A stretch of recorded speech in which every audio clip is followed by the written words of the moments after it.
America से 182 करोड़ की funding BJP को उन आरोपों से मेल खाती है जिसमें बीजेपी नेताओं ने 2024 के चुनाव के बाद कहा था कि नरेंद्र मोदी को हराने के लिए विदेश से साजिशें रची गई।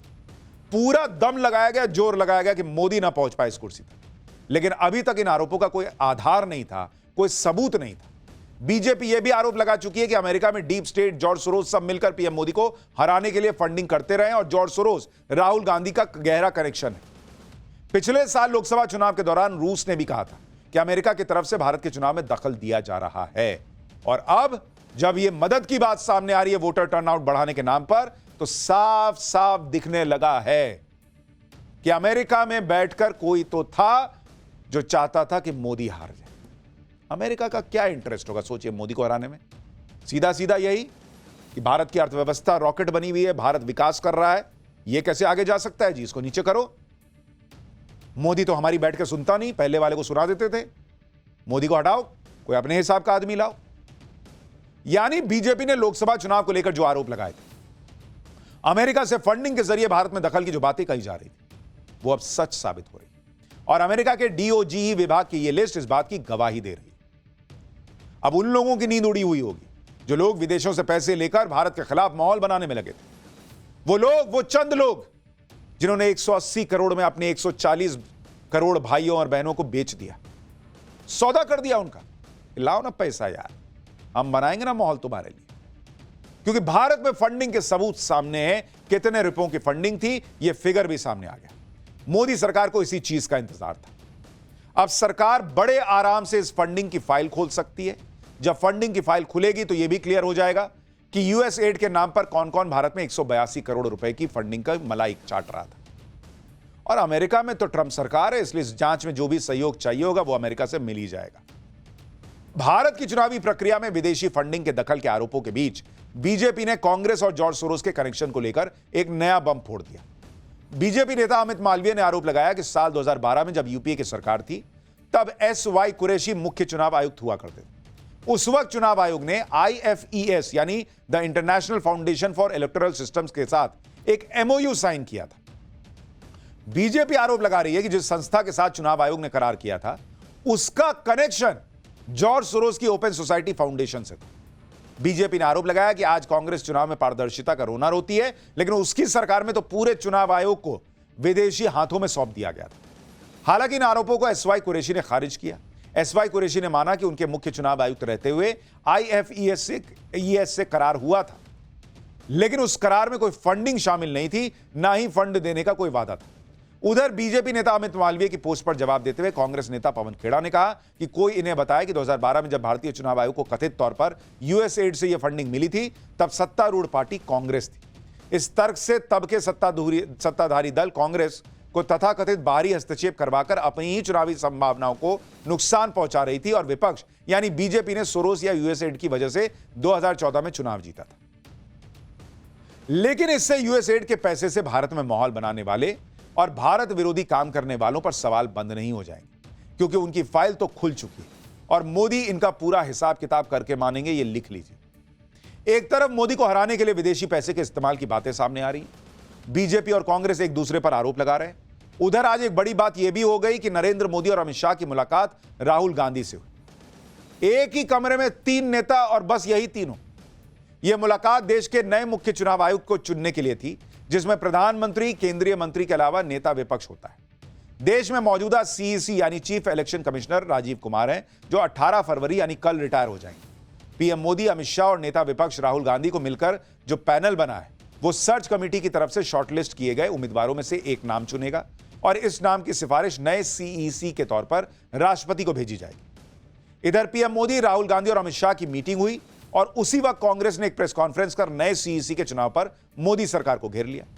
कांग्रेस ने आरोप लगाया, क्या है वो सुन लीजिए, फिर बताता हूं कि इस देश में पहले कैसे CEC चुने जाते थे और कैसे पीएम मोदी इस प्रक्रिया को बदल रहे हैं, इसे पारदर्शी बना रहे हैं। कांग्रेस पार्टी का ये मानना है कि सुप्रीम कोर्ट ने जब ये इंडिकेट करा है कि 19 फरवरी को इसके बारे में वो हियरिंग करेगा और फैसला सुनाएगा कि कमेटी का कॉन्स्टिट्यूशन किस तरीके से होना चाहिए, तो आज की मीटिंग को पोस्टपोन किया जाना चाहिए। कांग्रेस नए सीईसी के चुनाव का विरोध कर रही क्योंकि 19 फरवरी को सुप्रीम कोर्ट में सुनवाई होनी। सुप्रीम कोर्ट में सीईसी और ईसी की नियुक्ति से संबंधित नए कानून को चुनौती दी गई है। इसी वजह से कांग्रेस मोदी सरकार को लोकतंत्र का पाठ पढ़ा रही है कि जब मामला सुप्रीम कोर्ट में है तो फिर यह बैठक क्यों। लेकिन कमाल की बात यह है कि जो कांग्रेस मोदी सरकार पर सवाल उठा रही है उसके सत्ता में रहते हुए चीफ इलेक्शन कमिश्नर और ईसी यानी इलेक्शन कमिश्नर के चुनाव के लिए कोई कानून था भी नहीं। जो भी प्रधानमंत्री होता था उसकी सलाह पर राष्ट्रपति सीईसी और ईसी को नियुक्त कर देते थे। 2023 में मोदी सरकार इसके लिए कानून लेकर आई और अब देश में पहली बार चुनाव आयोग के मुखिया को चुनने में नेता विपक्ष की भी राय ली जा रही है। ये लोग तो अपने हिसाब से चुन देते थे, सिलेक्शन पैनल में नेता विपक्ष भी डाला गया है। यानी ये पीएम मोदी की सरकार है जिसने देश में चुनाव आयोग के मुखिया को चुनने के लिए पारदर्शिता को बढ़ाया, नेता विपक्ष को भी सिलेक्शन प्रोसेस में शामिल किया। लेकिन मोदी सरकार की तरफ से पास कानून को चुनौती दी गई है और 2023 में सुप्रीम कोर्ट की संवैधानिक पीठ ने फैसला दिया था कि चुनाव आयुक्तों की नियुक्ति एक पैनल करेगा। इसमें प्रधानमंत्री, लोकसभा में नेता प्रतिपक्ष और चीफ जस्टिस ऑफ इंडिया शामिल हो। कोर्ट ने कहा था कि यह प्रोसेस तब तक लागू रहेगा जब तक संसद चुनाव आयुक्तों की नियुक्ति को लेकर कोई कानून नहीं बना लेती। उसी साल मोदी सरकार ने सीईसी और ईसी की नियुक्ति से जुड़ा कानून पास किया था जिसमें 3 सदस्यीय पैनल रखा गया। लेकिन इस प्रोसेस से CJI, chief justice of India को हटा दिया गया। इस कानून पर विपक्षी दलों का कहना था कि सरकार सुप्रीम कोर्ट की संवैधानिक पीठ के आदेश के खिलाफ बिल लाकर उसे कमजोर कर रही और इसलिए सुप्रीम कोर्ट में नए कानून के खिलाफ याचिका डाली गई। अब सोचिए, मोदी सरकार तो चुनाव आयोग में नियुक्ति के लिए कानून लेकर आई।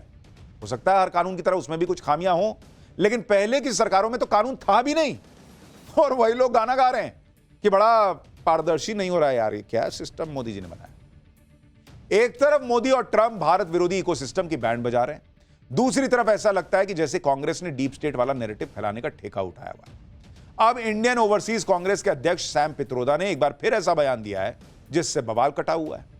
राहुल गांधी के करीबी सैम पित्रोदा कह रहे हैं कि भारत को चीन को अपना दुश्मन मानना बंद कर देना चाहिए। चीन से खतरे को अक्सर बढ़ा चढ़ाकर पेश किया जाता है। चीन को दुश्मन मानने के बजाय उसे सम्मान देना चाहिए। पित्रोदा कह रहे हैं कि भारत को चीन के प्रति अपने नजरिए को बदलने की जरूरत है। जरा सैम पित्रोदा को सुनिए क्या क्या कह रहे हैं, फिर बताता हूं कि सैम पित्रोदा के बयान पर बीजेपी ने कैसे कांग्रेस को भयंकर रगड़ दिया। I don't know what is the threat from China. I think there is always this thing blown out of at times proportion because US has the habit of defining an enemy. We need to change that pattern. To assume that China is the enemy from day one, it's just not fair. Sam Pitroda कह रहे हैं कि चीन तो भारत का दुश्मन है ही नहीं। सैम पित्रोदा कह रहे हैं कि चीन के खतरे को बढ़ा चढ़ाकर पेश किया गया है। अरे बॉस, तो ये बात अपने बगल में बैठे राहुल गांधी को ना समझाइए, पहले तो उनको समझाइए जो कह रहे हैं कि चीन ने ये ले लिया वो ले लिया, पता नहीं उनको कौन आके बता रहा। ये क्या बात हुई भला? बीजेपी पूछ रही है कि जिस चीन ने गलवान घाटी में घुसपैठ की, जिसे रोकने के लिए भारतीय सेना के 20 जाबाज सैनिक शहीद हो गए, क्या कांग्रेस उस चीन को भारत का दुश्मन नहीं मानती? चीन ने भारत के मोस्ट वांटेड पाकिस्तानी आतंकवादी मसूद अजहर को संयुक्त राष्ट्र सुरक्षा परिषद में 4 बार वैश्विक आतंकवादी घोषित होने से रोका। क्या कांग्रेस को इस बात से फर्क नहीं पड़ता?